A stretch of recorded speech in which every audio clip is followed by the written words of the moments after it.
Hi friends, నేను ఇప్పుడే school నుంచి వచ్చాను. మా మమ్మీ ఎక్కడుందని వెతికితే టెర్రస్ మీద ఉంది. మా మమ్మీ టెర్రస్ మీద వచ్చిందని నేను కూడా వచ్చాను. మా చుట్టూ అయితే లొకేషన్ చాలా బాగుంది. ఈవినింగ్ కదా, చూపిస్తాను. చూడండి.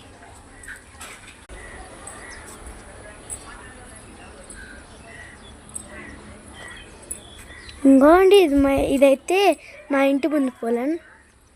లొకేషన్ బాగుంది కదా, ఈవినింగ్ టైం. బాబు అయితే సైకిల్ తొక్కుంటున్నాడు. మా మమ్మీ చూడండి. మమ్మీ ఏం చేస్తున్నా?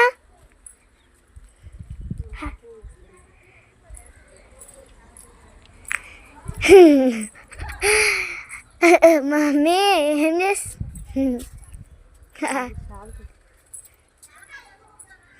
ఇది మా ఈవినింగ్ లొకేషన్.